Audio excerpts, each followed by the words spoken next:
अपनी सांसों की गिनती गिन रहे थे दुर्योधन जी। इधर गुरुपुत्र आ गए अश्वस्थामा। भैया प्रणाम, भैया प्रणाम, भैया प्रणाम, भैया प्रणाम। अरे आप, अरे राजा आप कैसे, ये क्या हालत हो रही है? कहने लगे, हे गुरुपुत्र, मैं कुछ कह नहीं सकता। मेरे जो शत्रु हैं पांडव, और उनमें से जो भीम है उसने मेरी टांग को, मेरी जंघा को तोड़ डाला है। अब मेरा बदला जब लेवे, अंत समय में कम से कम कोई ऐसा योद्धा हो कि उनके ज्यादा उड़ा तो सारा में तो काट ही डाल है। अब कहने वाले तो कहने बताओ, तो पे तो कचना हो उनको।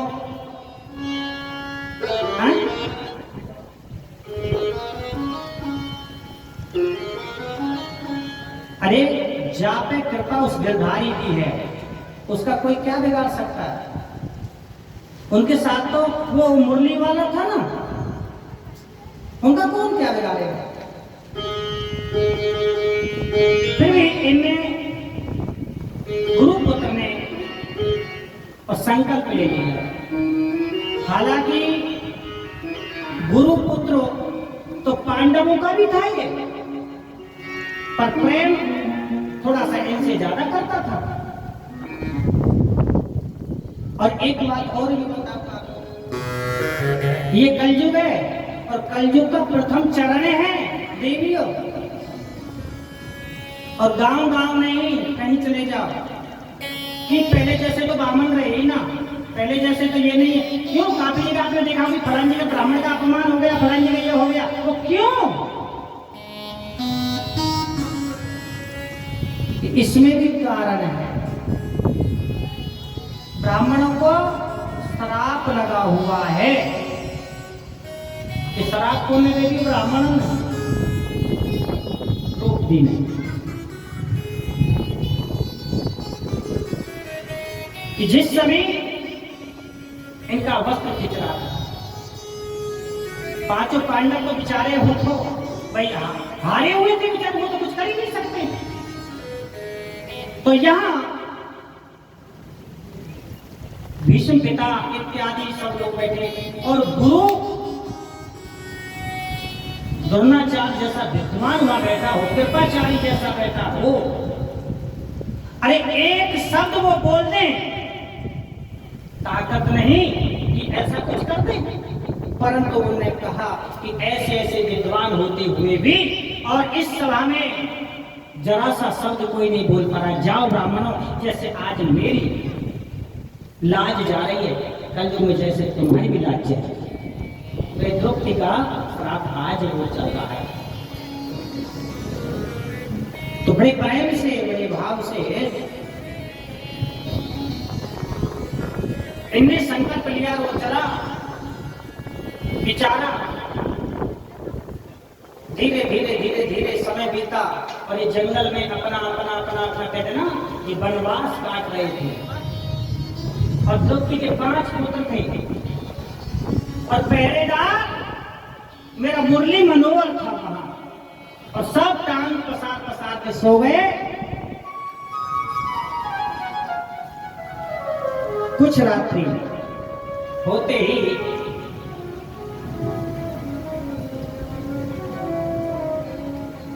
बड़े भैया कहने लगे, लाला काना का सोवे नहीं का लाला, एक काफी रात है गई है भैया।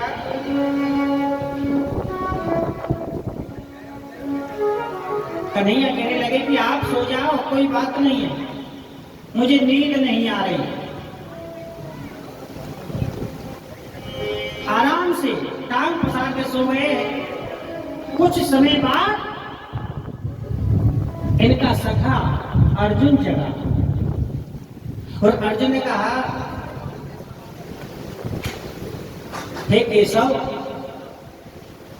वही बाड़ो, हाँ ये बाड़ो ऐसो हो भक्तो,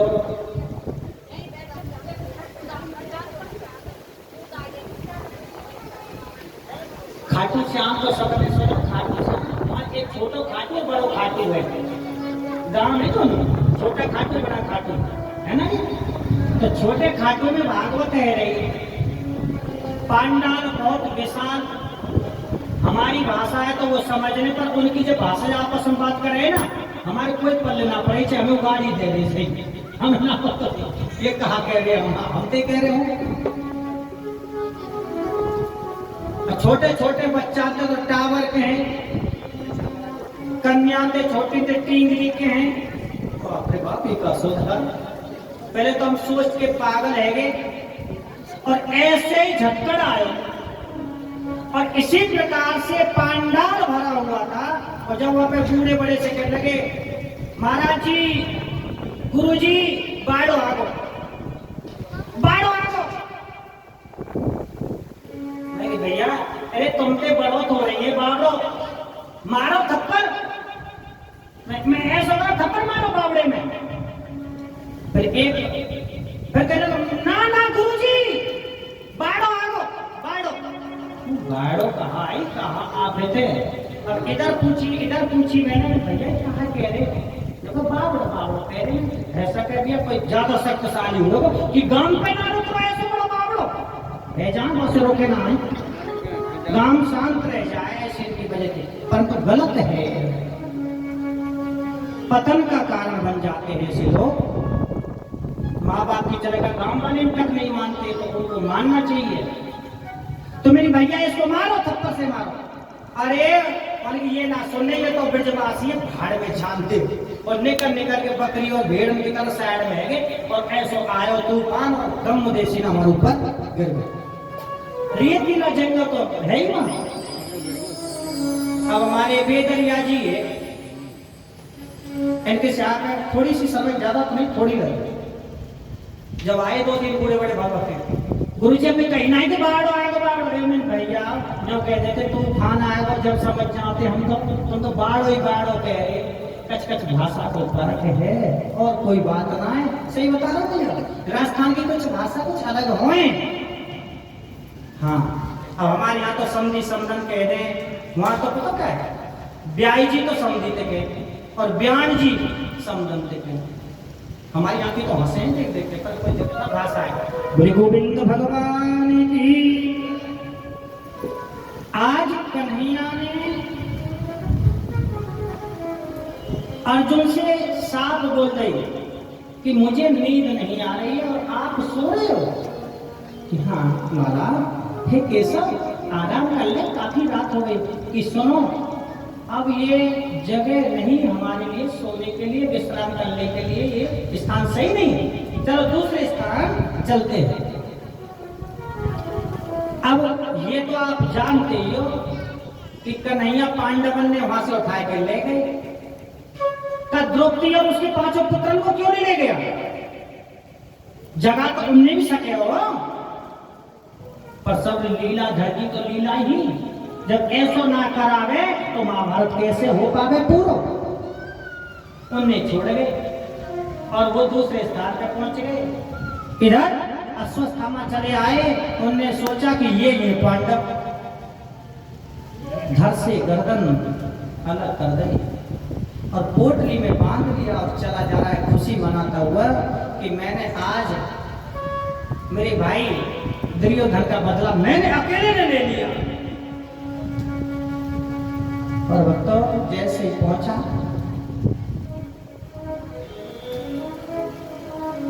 सूर्य उदय हो नहीं पाया था, तब तक तो ले जाके पोटली रखते कि भैया लो, अपनी अग्नि को शांत कर लो, मैं लेके आ गया। दुर्योधन कहने लगे कि नहीं गुरुपुत्र, कम से कम इनके अंत समय चेहरा तो दिखा दे, मुख तो दिखा, कैसे है?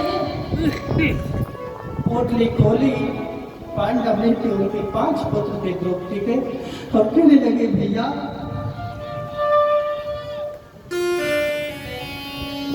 आपने बहुत गजब कर दिया, अनर्थ कर दिया।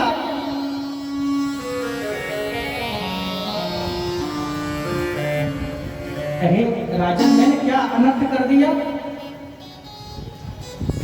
कि इन मासूमों ने मेरा क्या बिगाड़ा? छोटे बच्चे ने मेरा तो कुछ बिगाड़ा नहीं था, और ना बिगाड़ा था आपका। इन बच्चों के सरों को उतार के लेके आ गए आप।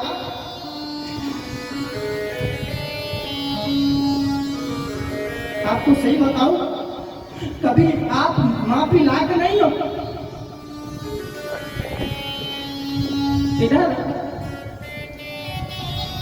द्रौपदी थोड़ी जल्दी से उठी और देखे तो जहां रक्त बह रहा है, और देखते कहने लगी कि हे राम, किसने ये अत्याचार कर दिया? मेरे पुत्रों के सर को कोई काट ले गया। और विलाप करने लगी, हे गोविंद, हे गोपाल।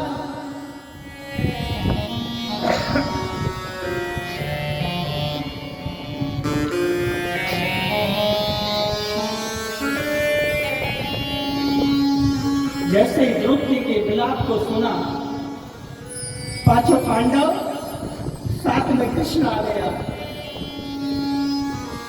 कहा क्या बात हुई है, क्या हो गया? अब जब देखा, अर्जुन ने प्रतिज्ञा कर ली कि द्रौपदी रोवे मत,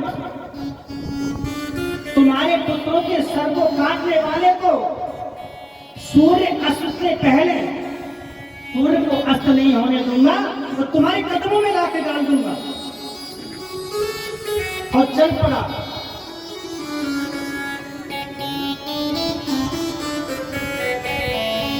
धीरे धीरे जब चला जा रहा है, धीरे धीरे चला जा रहा है, इधर अश्वत्थामा जी को ज्ञात हो गया कि अर्जुन आ रहा है, तो उनने अपना अस्त्र छोड़ दिया। जैसे अस्त्र चला आ रहा है अर्जुन की तरफ,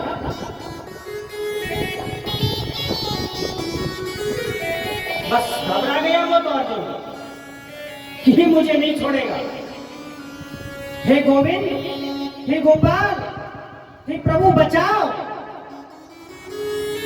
गोविंद गोविंद जगतपते, हे गोपाल, आप जगत की रक्षा करने वाले हो, हे प्रभु मेरी रक्षा कर। कन्हैया कहने लगे, योद्धा जी एक बात बोले। बोलो। कांटे से कांटा निकालो जा। पैर में जब कांटा लग जाता है तो कांटे से कांटा निकल जाए। लोहे से लोहे काटो जाए है, क्या अस्त्र से अस्त्र नहीं काट सकते हो? आप पे भी तो अस्त्र है ना, अपना अस्त्र छोड़िए।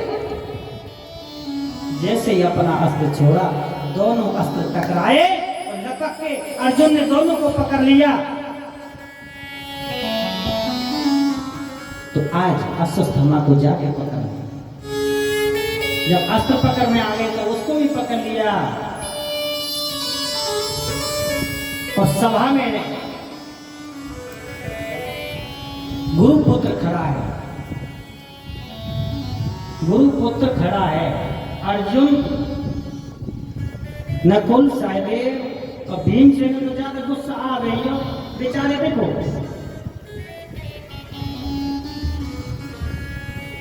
मन में तो ऐसे आवे कि यह मार डाल, और वो यूं रुक जाओ, गुरुपुत्र है, वैसे ब्राह्मण है, हाँ कैसे करूं?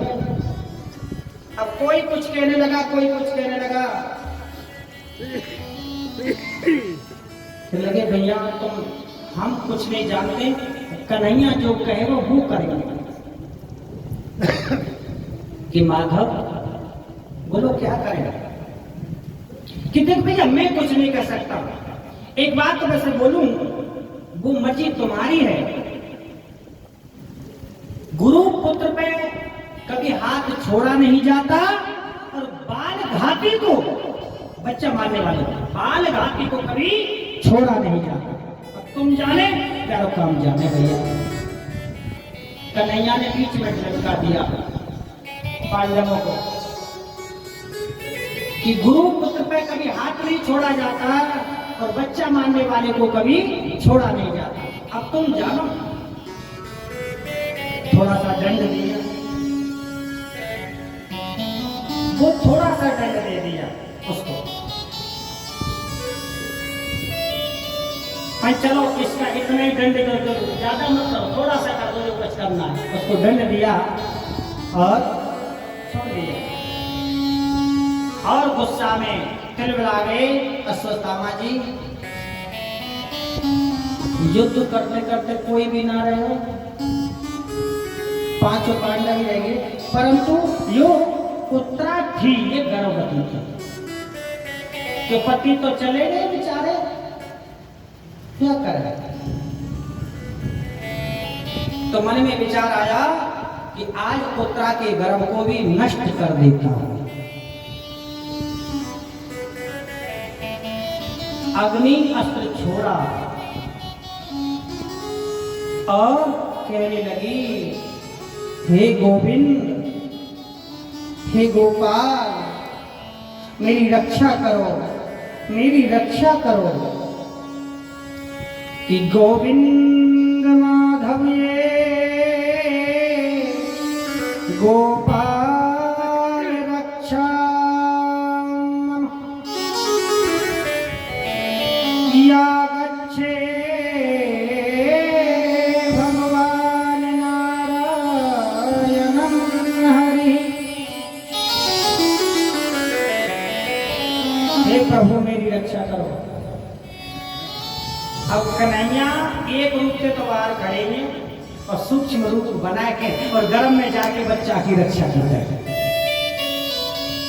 कन्हैया ने। हाँ, अब कन्हैया अब तो मेरे अग्नि शांत है गई। हमें ना पता बहन, हमें तेरा काम बहन हमें नहीं पता, तो हमें टाइम हम आप ऐसी बात करिए, मैं तुम्हारी क्या कर सकता हूँ बच्चा, कुछ नहीं कर सकता हूँ, मैं तो तुम्हारे पास ही तो खड़ा हूँ कि ना ना ना कुछ करे होता है करना तुम्हें ना, मैंने कुछ ना करी। ऐसा जब बोला, समय बीता, स्वयं अर्जुन अपने रथ में बैठा के और कन्हैया को द्वारका तक छोड़ के आए। कुछ समय बितायो कन्हैया के साथ और कहने लगे, प्रभु मैं चलूं? कि अच्छा ठीक है चलो। और आज वो समय आ गया, पूज्य श्री सूत जी महाराज कहते हैं कि सोनकादिक ऋषियों, वो समय आ गया जिस बच्चे की रक्षा करी, आज उसने जन्म ले लिया। और जन्म भी कैसे लियो मैया, बच्चा ने जन्म लेते आलती पालती मार कर आंख फाड़ फाड़ के देख लो सब। अब ऐसी कोई घटना घट जाए ना, मैया बहुत जल्दी में है, बच्चा तो हम पे हुए या पे तो अभी एक ही हुए, हम पे तो 5 है, पर ऐसा हमने तो संतान को जन्म दी हुई ना कि अरे बहन बच्चा तो हम पे हुए, पर ये उत्तरा के इधर लाला आंख फाड़ फाड़ के देख ना, हंसे ना बोले ना रोवे, यूं ही देखे। इधर मेरे माधव को भी ज्ञात हो गया कि जिस बच्चे की रक्षा करी उसने जन्म ले लिया। अब तो भैया कुर्ता टोपी तो लेके चलना पड़े। अब कुर्ता टोपी लेके चले आ रहे, और जैसे ही रथ दिखा आता हूँ, बस बच्चा की नजर मिली और ओ ये है वो।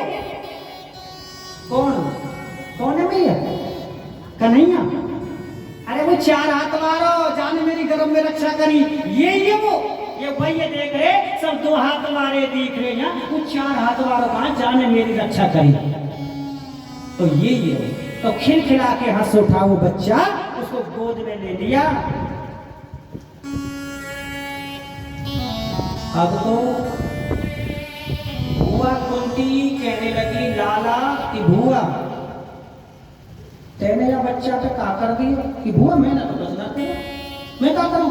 लाला सुन, याद ना तेन जन्म लियो ना तो रो रो ना हंस रो, सब ऐसे टक टक टक टक लगा के देख रो। हाँ? अरे बुआ ते तू जाने तो सब बात है, अब मैं तो ते कहा बताऊं, मैं तो देख तेरे भतीजे तू बच्चा ही तो हूं तेरे सामने। कोई बच्चा को स्वभाव हुए। लाला खेत बात तो कछ है छुपा रहो, तू छुपा ले हम क्या ना बुआ, हम छुपाएंगे ना तुमसे। पर एक बात जरूर बताऊं बुआ, अब चलो पंडित जी पे नाम जो करण करवा में सो करवा में, पर यह बच्चा को नाम हमारे कहने से परीक्षित रख देना कि इसका परीक्षित नाम क्यों पड़ा कि परीक्षण करने वाले का नाम परीक्षित रखा है। ये परीक्षण कर रहे थे, देख रहे थे वो कहाँ है 4 हाथ वाला और मुरली वाला, तो वो आज सामने आए तो समझ गए। धीरे धीरे समय बीता और बीतते बीतते एक दिन वो आ गया समय, परीक्षित को राज तिलक हुआ और वो राजा बने। अब तक तो वो महाराज नहीं, अब महाराज है कि जब मुकुट रख गया ना तो महाराज की उपाधि मिल जाए। हाँ देखो भेष के लिए तो करना है ना जी, भेष के लिए तो करना है।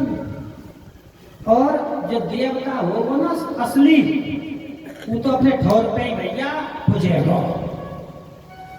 भाई देवता में ताकत चाहिए ना भैया, देवता में ताकत होगी तो वो वहीं बैठो बैठो पूज लेगो, जब देवता में ताकत ना होगी ना बैठो बैठो गाड़ी खा लेगो। हाँ ये ऐसे देवता का फलाने के देवता तो वो साथ दे रहे, फलाने के तो वो ऐसा साथ दे रहे है, और जो साथ हमारो देगो तो हम भी तो बड़ाई करेंगे ना, सच्चाई है। तो आज महाराज बन गए। बोली परीक्षित जी महाराज की जय। परीक्षित जी महाराज